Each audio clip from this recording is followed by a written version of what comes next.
third cast, boom. Oh man, this is a brute. Look at the size of this. And that's the Shimano little BioTough Wriggler.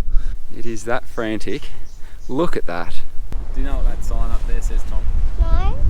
It says, you mate are right at the tip of the country. What? Yep.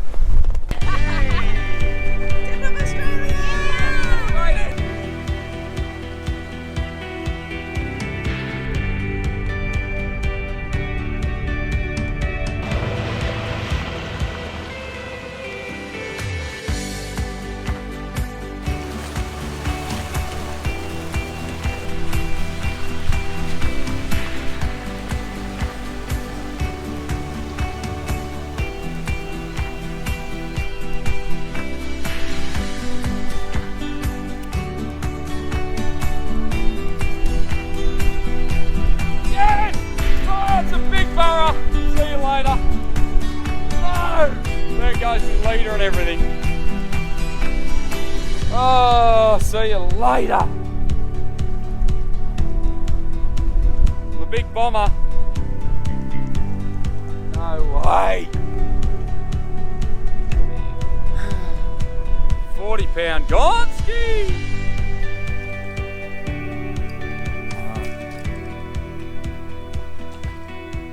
Yep, got it. Oh.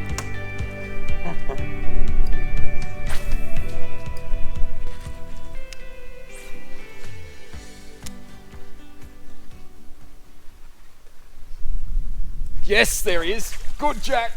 Oh, I dropped it. Right on the back end. He was hiding behind it. Mate, that is nuts. And I've straightened the hook on this. Well, he's straightened it. Look at that.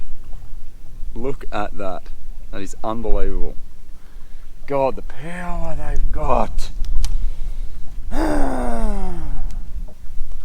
Look at that.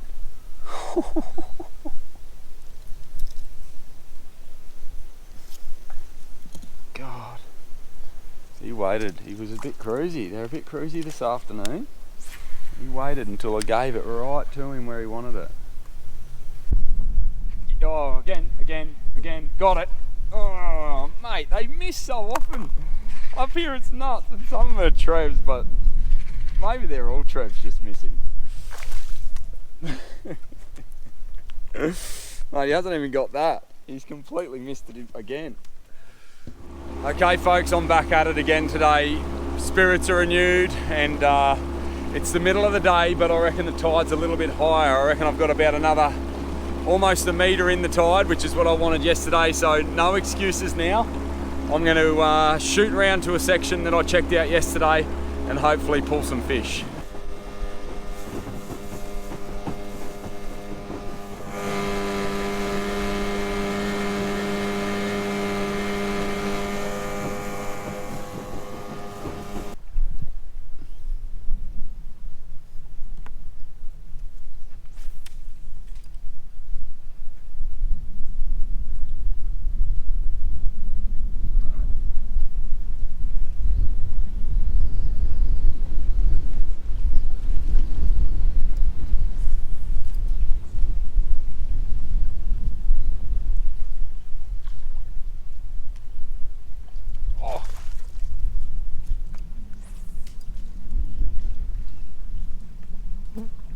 Rim, Jack.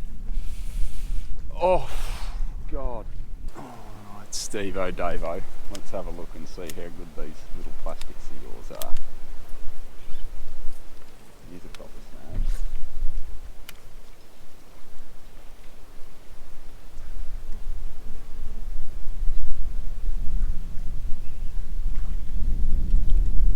Oh, right there.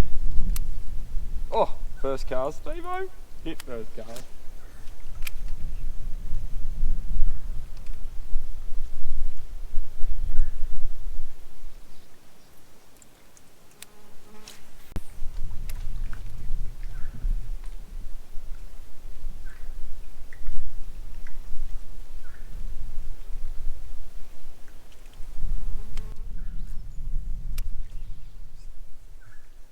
Oh, Jack, big Jack. Oh, it's going to snap. That's a big jack. That's a big jack. Steve-o, Dave-o, you machine. That's a big jack, and he stuck me down there, eh? There's every chance this is not coming back, especially when I'm in coated playing tricks. Look at that jam it! Oh, it's huge. The big 50. Come out. Oh, I'm just jamming it. Oh, snap me rod.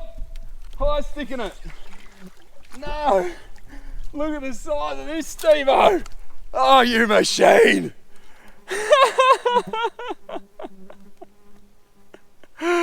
Oh, totally my fault. Trying to high stick this rod. Oh man, this is a brute. Look at the size of this. Have a look at that. For a giant jack up the top here. Maybe third cast, mate. Folks, I'll share the story with you now. I was going to do a lure review on these things. There's only a handful of them. And I got them all.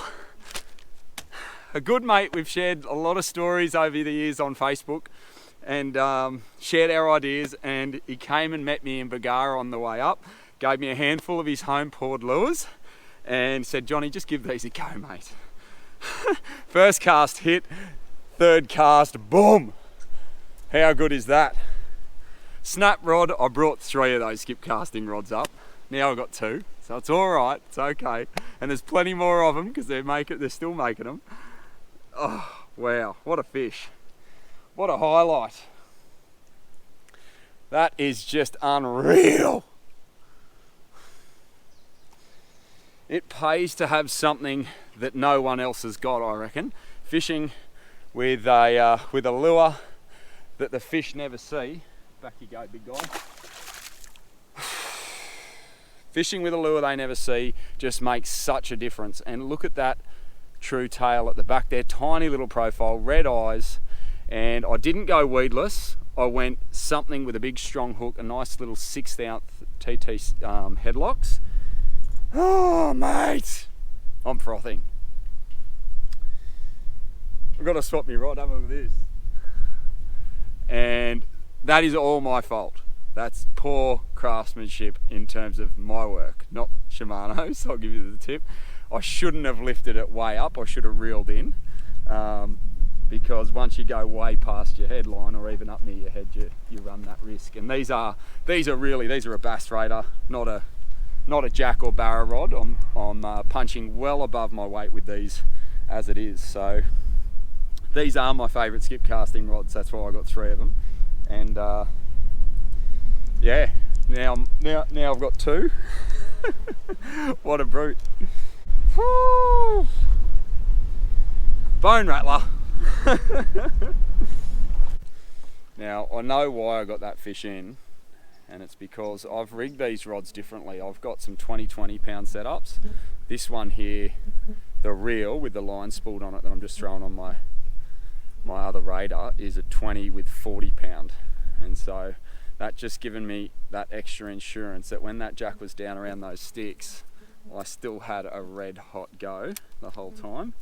And it meant that I could drag him out in the end and just, you know, not rip at it while he was in there. He kept sort of trying to swap sides of the tree. It was like a V tree, and he kept going from side to side. And as he came out, that's when I was really feeding it, trying to get him up and snap my rod. But yeah, so you know, a rod like this, 40 pound line on it and pulling with 20 pound, it's definitely over and above what they're made for. But what they give me in terms of my skip casting, my accuracy and everything, I'm more than happy to keep going. They're only about $100 or $110, and they perform for me like nothing else that I've fished with. So I'll be buying more. Just don't tell my wife.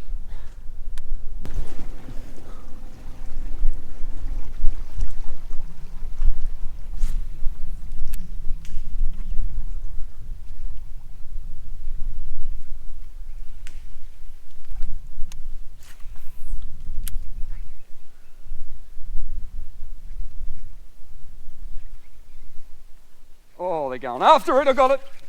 Yes, that is epic, and I saw it. So good. Again. Mate, it is super visual in here. Yesterday, the crazy wind that was just pushing down this system meant that it was all stirred up and I could not see a thing. It's still dark in here. Get that out. Look at that, Trevi. How good. It's still dark in here. It's like stained water, but you can still see it, and there flashes every time they come up. Mate, it's so visual. Look at that. Look at that thing. How good. It's getting beaten up. Oh, can I have some more, Steve-O? Folks, if you haven't followed Steve Davidson or Steve O'Davo on Facey, you got to check some of his stuff out. He is a real creator of lures and tries a lot of his own little creations. And I've just loved it for such a long time, his innovative style and ideas. There are things in his feed that would absolutely kill it as a product, and he just makes them for himself and fishes them himself and does quite well. There's some genius behind some of this stuff. I love it. All right, keep going.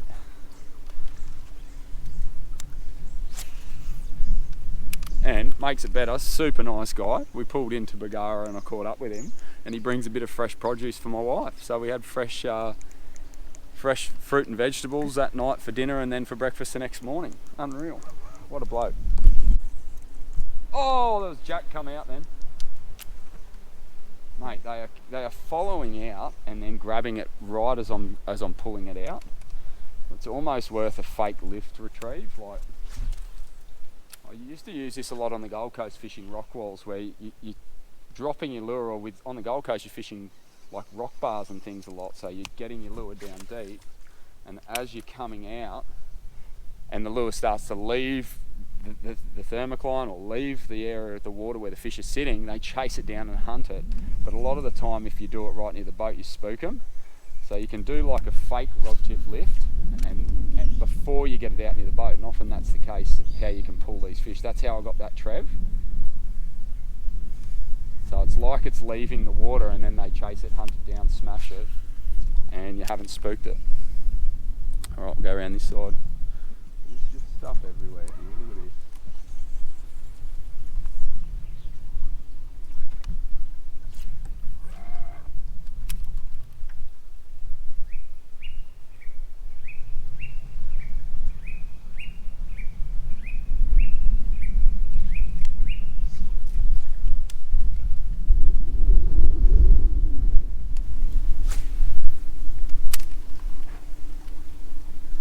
Yes!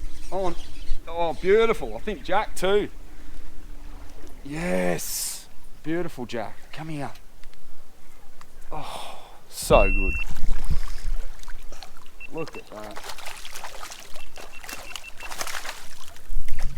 Steve-O, they are loving this, mate. And so am I. Thanks, brother. This thing is unreal. Oh, what a fish. Have a look, guys. Have a look at this. Isn't that just stunning? And taken on a home poured little plastic. I'm flirting with danger here, throwing my fingers around one of these fish. They know where their jaw is and how to get it on the end of your fingers if you go too close. Oh, mate. It is that frantic. Look at that. Just stunning. Alright, mate, off you go. Back down and keep smashing those prawns. How good is this place? I have travelled so far and pushed as hard as I possibly could to try and get redemption. I came out yesterday and missed the bite period, and there is about another half a metre of water in here. I took the kids and the family fishing this morning, knowing that I was losing bite time and water height, but I wanted to get them out on the water and give them something for the morning, and now I'm out here by myself, and I've devoted a little bit of bite time to the family this morning, but I've caught the back end of this and it's just brilliant. So I'm going to keep fishing as hard as I can while there's still a little bit of water around the edges, see if we can keep getting some fish. But this is just magic up here. Get the bite time right, the dropping tide not too low when there's water around the mangroves, and it's game on. How much fun. what I might do as this plays out, I might share with you just some tricks that you can use when you do start to miss it. And I didn't go for it yesterday, because yesterday, to be honest with you, I thought maybe it's better as a recce to come out, suss some spots out and see how they're sort of feeding. So as we fish on, if I start to lose the bite on the edge, I'll show you what else you can do to keep the bite going and maybe get a few more fish in the boat.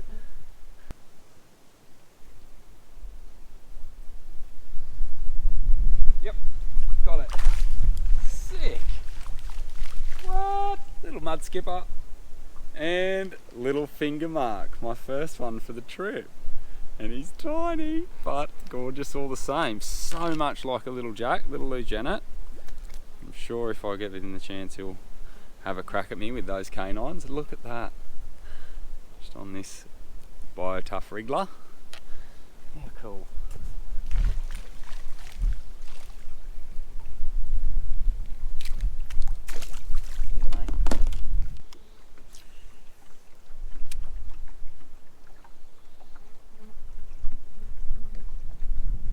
Yes! Boom! Great way to fish these wrigglers. Right, just dead sticking it. Oh mate, the little tail on the bottom. The fish had come off the edges and the bite's finished, but you can still get these fish that are sitting off the second drop off. And you know, it's not always cod. Sometimes there's barra, jacks, little finger mark. There's absolutely everything. And if you can just get a retrieve that slows down so you can get down there with an action that still works, like these little wrigglers, it's perfect. Have a look at that. A lightly weighted little 1/6, and that's the Shimano little BioTough Wriggler, the squidgy wriggler. And they are tough. You only need a pack of them and they'll last you a couple of sessions for sure. Super stretchy material, and oh, beautiful cod. Look at the mouth on that. They just smash anything. They are stunning fish in their own right. I love them. Beautiful fin structures, super aggressive, and they take absolutely all types of lures. So they break up a session really well, but in these conditions, when you can see all those mangroves have receded, the tides come down and they're all exposed now, often there's like a second drop off or an eroded bank, and if you get a lure like this, small profile with a tail that just, look at it, continually working, even when you sit it on the ground, the little lead head digs into the mud and that moves around and pulls the fish in. And that took it just dead sticking. And I brought it out off the snag, dropped it down, sat it there, and over it came and bang. And look how stretchy they are. So they've got great ribbing, like all the squidgy products, these sort of squidgy fish style, shad style patterns. So you can rub your S-Factor in. So that's what I've been doing. Where is it? It's up here. I've just been rubbing my S-Factor into the ribbing, like that. Just giving it plenty, and I really think that helps make the difference when you're doing this slower style of fishing. It's different when you're fishing with a burning technique where you're looking for that reaction bite and you're ripping something out of the snags as quick as possible, but when you're slow fishing and trying to catch the bite after the main bite's finished, a wriggling tail with a little bit of S-Factor is the way to go, I reckon. We'll keep going, see if we can pull something bigger.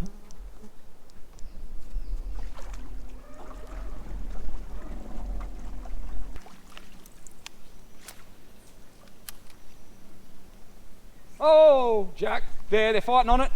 Grab it, boys, grab it. There's a team of Jacks, they're still on it. Come on, just grab it. Oh, they're still going. They're all over it, mate.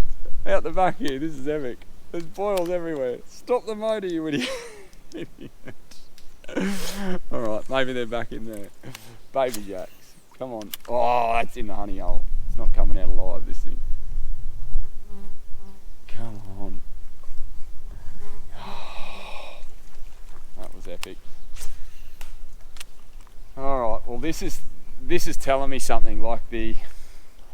Just want to explain to you a little bit about what I've noticed with the fish behaviour. Like fishing up here, it's so high frequency that you can learn so much from this style of fishing. and the bite's always differing. When the tide is right, the fish are grabbing it without any hesitation at all, and they're just straight onto it. So the moment the lure hits the water, bang, you hook up. And it's consistent like that, so you can really get a feel for that bite when it's firing, and when the bite is on, the windows, you're right in the middle of a window. Whereas now, there's so many follows and like funny little takes, things are starting to slow down, and that's telling me that the bite window is starting to close. The fish are still interested to a point, but I've really got to tempt them, trick them up, and jiggle my way into a bite, which is making it very sad, because this is the last shot I've got at these systems before we head back down. And that's a big part of it, is because we're doing it as a family, and that was a choice that we made to do it as a family, and bring Lauren's parents along, so it was much more than just me fishing the whole time. But I'll be back, there is no question about it. Having done this now, I'll be back chasing these spots again, and doing it with more time. And there are plenty more of these to go around as we head around Northern Territory, northern Western Australia. There's going to be heaps more of this stuff, but just to notice the difference in their mentality, even during like a 45-minute period of time, it's so obvious that their behaviour changes as the bite changes. As the tide's receding, you can see there's tiny little sections now where it's only just touching. So there's not as much cover in here now, and it's a little bit different. It's going to make it a lot harder to keep that bite going consistently.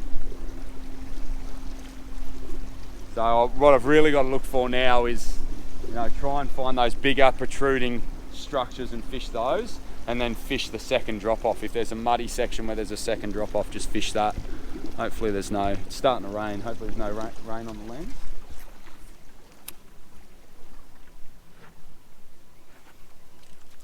But yeah, that's sort of what I'm noticing with the bite, is that when it's money, when it's game on, and you've got the bite time right, they're just hammering it with no hesitation. You can't even get it out of the snag sometimes.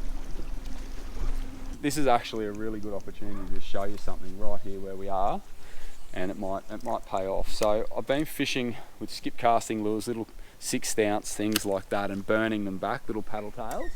But as the bite slows, what you need to do is sit the lure in their face a little bit. So let me show you what I've got here. This is just like a manic shrimp, a Savage Gear manic shrimp, and there's so many great shrimp options on the market now. You can choose them all, anything with legs and things like that. I love the Xeric range. The Absolute shrimp and the live shrimp by Xeric are fantastic. These have got that little Kevlar matting in them and a beautiful little action. What you can do with this is just lightly weight it, so a sixth of an ounce weight on it, and then you can just fish it really slow and weedless and get it right down in their face a little bit more. And often, like I've pulled up at this section, you can see it's a deep bend. Often at these deeper bends, when the tide goes slack or it's finishing, the fish will retreat off the flats and things and come and sit in these deeper edges on these bends. So it's a really good place to come and fish when, you can fish it at any point. Like a deep bend is always going to be a good place to start, but even more so when, the edge cover and the edge fishing that I love to do with skip casting, when that slows down, come and fish these deeper pockets. Let your lures sink down near the bottom or onto the bottom, and then just little hops off the bottom on the bends can be really effective. I'll just push along here. I'm going to spray my legs down. I'm getting hammered by these midgies, and see if we can pull a fish now that it's slowed down a little bit.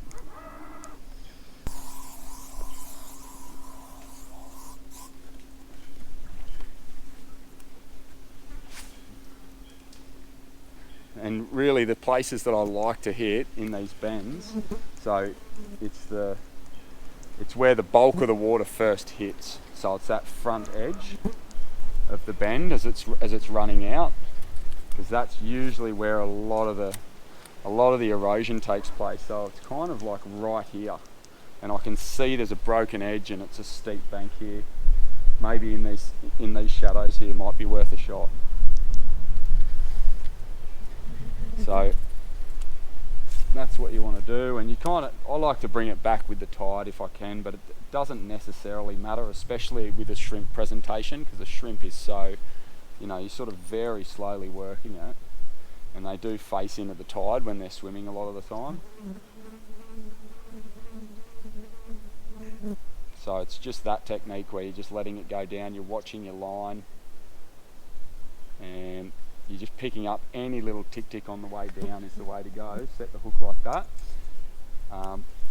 If you're fishing windy conditions as well, like it's windy at the moment, and if I went out to the bottom of this system, I might get some of the big laydowns there, which is also worth doing later in the tide if you're trying to chase the structure.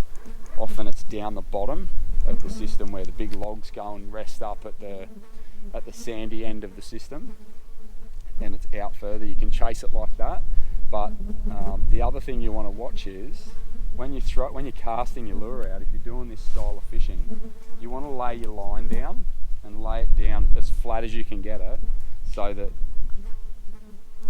it's not sort of like affecting the working of the lure by being pulled around by the wind in the air. So that's one thing that I do, and it also gives you a really good visual of where your lure is, how deep it's going, but also like if you get hit, you can see the line rip across the surface of the water, and then you can set that hook. So there's just a couple of things to consider when you're changing up, and if you go from like a skipping technique or whatever you're doing into fishing a lot slower, being able to lay your line down, so rod tip down, lay it down flat, and then just watch it and fish down low onto the surface of the water is a good way to go. There's something in there screaming around off that log. Come on, come and grab that. There you go. See, I've laid the line down really straight. That's the kind of thing that I'm trying to show you.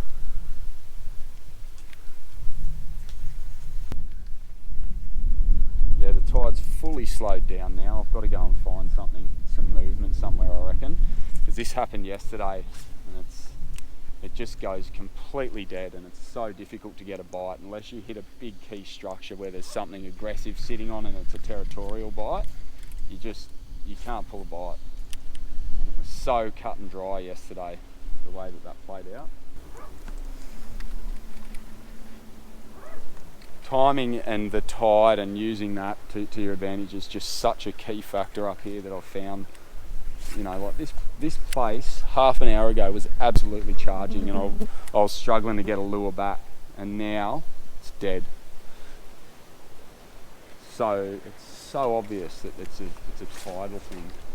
It can also be the way that I'm fishing it. Like if I started to fish down on the edge a little bit deeper, that might work too, but the edge bite is just such a timing thing.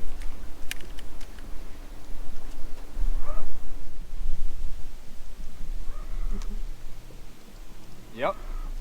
Trevs everywhere. Come on, Trev. Yeah, go on, look at the finals. God, that's fun. Alright folks, well that is going to have to be it. I have given it absolutely everything I can. The weather is not favourable for our stay right up the tip here. It's been hectic, which has made the driving a challenge and the fishing